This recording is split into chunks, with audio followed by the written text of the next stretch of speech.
Hello, good morning. कैसे हैं आप सभी।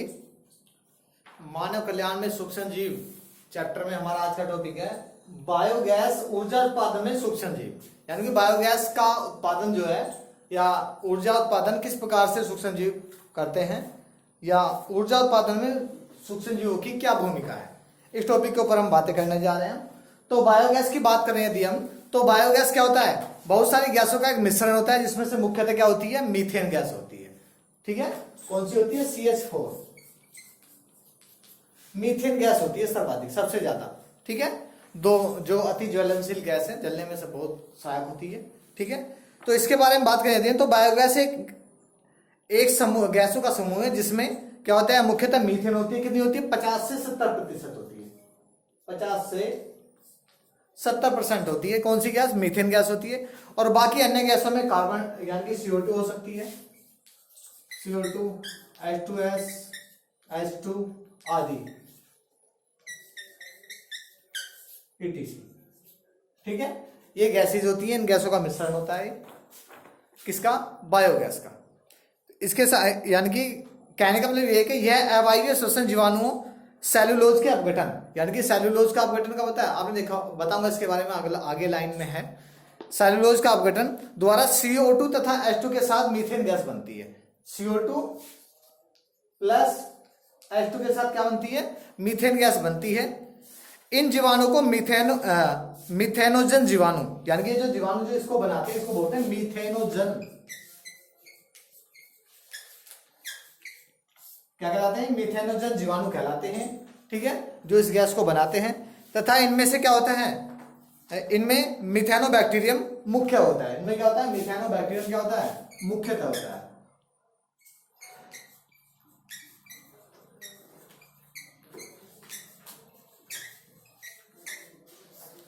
मिथेनोबैक्टीरियम मुख्य होता है। ये क्रिया, ये जो प्रोसीजर होता है किस प्रकार से होता है, आइए देखते हैं उसके बारे में। होता क्या है कि यह जीवाणु जुगाली करने वाले पशु की आहार नाल के रुमेन भाग में, जब आपने देखा होगा जो जानवर होते हैं चारा चरते हैं तो उनके जो आहार नाल का जो रुमेन भाग होता है उसमें किसको, यानी कि सेलुलोज को अपघटित करने वाले जीवाणु पाए जाते हैं, उसमें भी पाए जाते हैं, वहां पर भी। ठीक है, जीवाणु पाया जाता है। रुमेन में सेलुलोज मुख्यतः भोजन भरा होता है। यहां यह जीवाणु सेलुलोज को पचाकर उसकी पाचन क्रिया में महत्वपूर्ण भूमिका निभाता है। ठीक है, आगे क्या होता है, इस पाचन क्रिया के उत्पाद के रूप में मीथेन निकलती है। यानी कि जो पाचन क्रिया हो रही है उसमें उत्पाद के रूप में क्या होती है, मीथेन गैस निकलती है। इसलिए पशुओं के अपचित भोजन का मतलब जो पशुओं का गोबर होता है, भोजन में इन जीवाणु की प्रचुर मात्रा पाई जाती है। यानी कि कहने का मतलब सेलुलोज का जब अपघटन हुआ तो उसमें मीथेन गैस, जो जीवाणु होते हैं वो मीथेन गैस यानी कि मीथेन का उत्सर्जन करते हैं, उत्पादन करते हैं। और जैसे ही अपशिष्ट पदार्थ शरीर से बाहर निकलता है तो उसमें बहुत अधिक मात्रा में क्या होती है, मीथेन गैस होती है। तभी तो अजीब सी स्मेल आती है। जब देखा होगा कि जहां डेयरी वगैरह होगी, जहां पे अधिक भैंसें वगैरह होंगी तो क्या होगा, वहां पर अजीब सी अलग स्मेल आती है। तो वो गोबर में से जो आती है स्मेल, वो मीथेन गैस की सर्वाधिक होती है उसमें। ठीक है, आगे क्या है कि इसलिए पशु के अपचित भोजन गोबर में इन जीवाणु की प्रचुर मात्रा होती है और गोबर से बायोगैस बनती है। गोबर से जो होता है क्या बनती है, बायोगैस बनती है। इस गोबर से निकलने के लिए, हाँ, इसे गोबर से निकलने के कारण गोबर, इसे क्या कहते हैं, गोबर गैस भी कहते हैं। यानी कि ये गोबर से निकलती है तो इसको गोबर गैस भी कहा जाता है। और इसके लिए क्या होता है, गोबर गैस का एक यानी कि क्या बोलते हैं, टैंक होता है, एक प्रकार से यानी कि संयंत्र होता है, वो अलग से प्रिपरेशन की जाती है, उसको अलग से बनाया जाता है। उसका एक प्रोसीजर होता है पूरा। तो उसमें बहुत से, यानी कि बहुत टैंक के बहुत सारे पार्ट्स होते हैं। हम बात करें यदि, मैं आपको अभी पिक्चर भी दिखाऊंगा इसकी। बायोगैस के बहुत सारे पार्ट्स हैं। जैसे पहला स्टील टैंक होता है जिसमें गोबर को मिलाया जाता है। ठीक है, दूसरा, सेकंड नंबर पे रखा गैस होल्डर होता है। और थर्ड नंबर पे डाइजेस्टर होता है, यानी कि जैसे डाइजेशन करता है। डाइजेस्टर का मतलब बड़ी टंकी होती है, मैं आपको डायग्राम में भी समझाऊंगा, डायग्राम से। डाइजेस्टर होता है। और तीसरे नंबर पे स्लज टैंक होता है। स्लज टैंक का मतलब जो बाकी अवशिष्ट पदार्थ बनते हैं वो खाद्य के रूप में काम में आ जाते हैं। अब डाइजेस्टर टैंक की बात करें यदि हम, तो डाइजेस्टर टैंक क्या होता है, उसकी जो लंबाई होती है, गहराई जो होती है वो 10 से 15 फीट तक गहरा होता है। जिसकी दीवारें सीमेंट से बनाई जाती है, पक्का, यानी कि एक प्रकार से जैसे हम ट्यूबवेल के लिए कुआं बनाते थे गोल आकार का, तो इसी प्रकार से वो भी हम गोल आकार का बनाते हैं। उसकी जो शेप एंड साइज सेम वही होती है, पक्की ईंटों से बनाई जाती है। इसमें गोबर को संग्रहित किया जाता है, यानी कि गोबर को इकट्ठा किया जाता है। और मैं इसका एक प्रोसीजर बता रहा हूं आपको किस प्रकार से होता है, देखिएगा।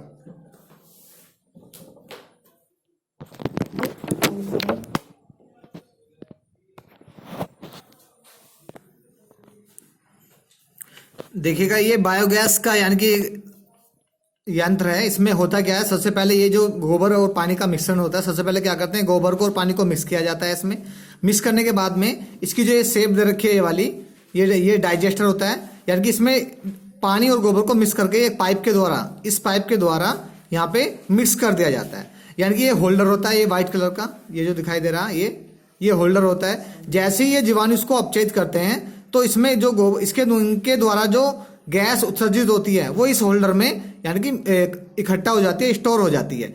स्टोर होने के बाद में इधर साइड में एक आउटपुट वाला पाइप होता है निकलने के लिए। यदि इसमें जो गोबर और पानी का जो मिश्रण होता है, जो अपशिष्ट पदार्थ होते हैं वो ज़्यादा स्टोर हो जाते हैं, तो इस पाइप के द्वारा बाहर की तरफ यानी कि निकलते रहते हैं। तो अब गैस की बात करनी यदि हम, तो गैस में क्या होता है, ऊपर की तरफ पाइपलाइन लगी होती है, ये वाली, जिसमें क्या लिखा हुआ, देखो यहाँ पे लिखा हुआ गैस, ठीक है, जिससे ये हमारे घरेलू कार्य के उपयोगों में या जिस कार्य में आप यूज करना चाह रहे हैं उस काम में ले सकते हैं। तो ये एक प्रोसीजर होता है इसका, ठीक है। और यदि हम डाइजेस्टर की बात करें, तो ये जो डाइजेस्टर होता है ये वायुरोधी होता है, इसलिए यहाँ बनी हुई गैस ऊपर तैरती, यानी कि क्या करता है, फ्लोटिंग करता है, तैरता रहता है जब, तो ऊपर तैरते हुए गैस होल्डर में एकत्र होती रहती है, जिससे होल्डर ऊपर उठता रहता है। और जब होल्डर ऊपर उठता रहता है तो एक निकास पाइप के द्वारा आसपास के घरों में गैस की आपूर्ति कर दी जाती है। तो ये सारा एक प्रोसीजर होता है इसका, बायोगैस का। और यदि इसके संगठन की बात करें बायोगैस के, तो मैंने आपको ऑलरेडी आपको बताया था अभी कि इसमें बायोगैस में 50 से 70% क्या होती है, मीथेन होती है। 25 से, देखिएगा यहाँ पर, ये 50 से 70% मीथेन होती है, 25 से 35% कार्बन डाइऑक्साइड होती है, 1 से 5% हाइड्रोजन, 2 से 7% नाइट्रोजन अति सूक्ष्म मात्रा में H2S पाई जाती है। अब बायोगैस के फायदे की बात करें यदि हम, तो क्या क्या फायदे हो सकते हैं आप नोट कर सकते हैं। देखिएगा, पहला जो दे रखा है, इसे आसानी से संग्रहित किया जा सकता है। दूसरा, यह भोजन पकाने, रसोई, अन्य कार्य, अन्य ऊर्जा स्रोत की तरह काम आ सकती है। थर्ड है, इसके उप उत्पाद उर्वरक के रूप में काम आता है। यह गोबर के कारण व मल अपशिष्ट के कारण होने वाले प्रदूषण को समाप्त करती है।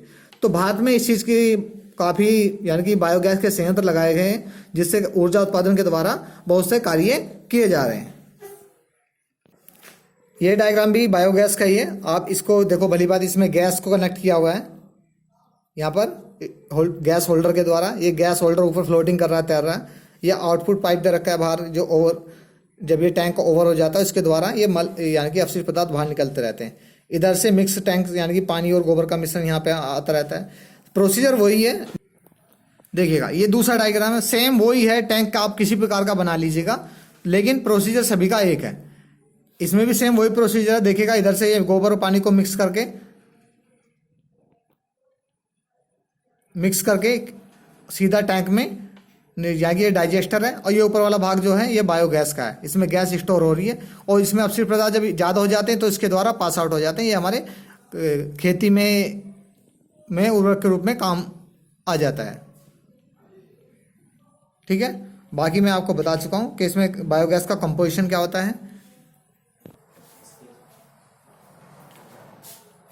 तो जैसे कि आपने अभी देखा कि आज की जो बायोगैस का जो हमारा संयंत्र था, तो कैसे हम एक बायोगैस प्लांट को लगा सकते हैं, या उसके कैसे हम उससे हम कैसे फायदा उठा सकते हैं, ठीक है। तो आज की वीडियो में इतना ही। नेक्स्ट वीडियो में मिलते हैं नेक्स्ट टॉपिक के साथ।